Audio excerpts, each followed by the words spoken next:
Алматы маңындағы жер сілкінісінен кейін әлі де жер асты дүмпулері жалғасып жатыр. Қазірдің өзінде 3 авторшок тіркелген екен. Дегенмен мамандар қорқуға негіз жоқ деп отыр. Ал халықтың үрейін алған зілзала ошағы мегаполистен шығысқа қарай 33 шақырым жерде болған. Сағат таңғы 10-дар шамасында басталған жер сілкінісінің Алматы қаласындағы қуаты 3 балға жетті.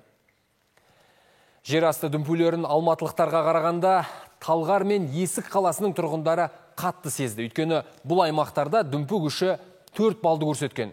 Сондай-ақ табиғи апаттан кейін Талғарда мектептер мен балабақшалар бірден жұмысын тоқтатты. Тағы да жер сілкінуі мүмкін бе? Сейсмологтардың болжамы қандай?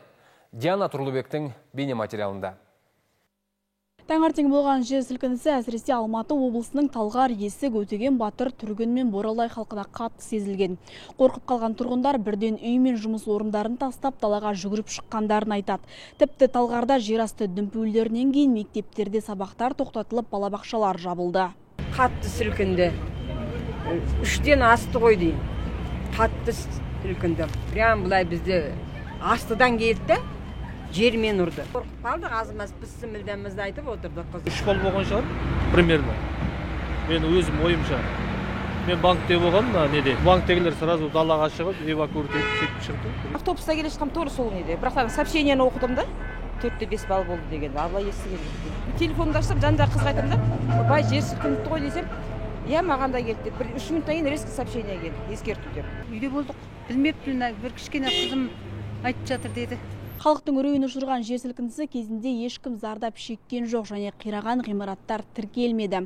Ал Алматы қаласы және облысының төтенше жағдайлар қызметі штаттық режимде жұмыс істеп жатыр. Сондай-ақ өзен арналары мен көшкін және сел жүруі мүмкін аймақтарға тексеріс жүргізілді. Айта кетейік, жер дүмпуі жайлы тұрғындарға хабарландыру келген жоқ. Төтенше жағдайлар қызметкерлерінің хабарлауынша, жер сілкінісінің магнитудасы 5 балдан жоғары болған жағдайда ғана дабыл қондырғылары іске қосылады. Сиреналық және дауыс ұрайтқыш құрылғылар мен мас алерт жүйесі магнитудасы 5,5 балл және одан жоғары сейсмикалық датчиктерден сигнал түскен жағдайда автоматты режимде толық іске қосылады. Осыған байланысты ешқандай ескерту болған жоқ. Ал сейсмолог мамандар Алматы және Алматы маңындағы Талғар, Есік қалалары сейсмикалық қауіпті аймаққа жатады дейді. Сол себепті қазіргі жер асты дүмпулері қалыпты жағдай екенін айтады.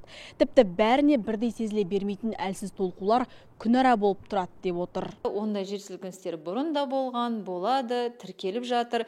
Көп жер сілкінісін адамдар сезбейді, тек біздің приборлар тіркейді.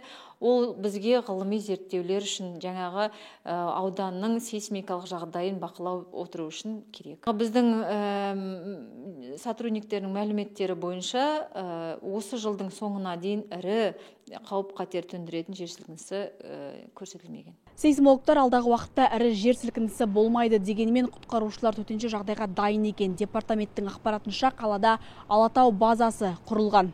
Ол жер сілкінісінен зардап шеккен тұрғындарға пана болады. Диана Тұрлыбек, Думан Сүлейменов, Влад Шишко, Информбюро, Алматы.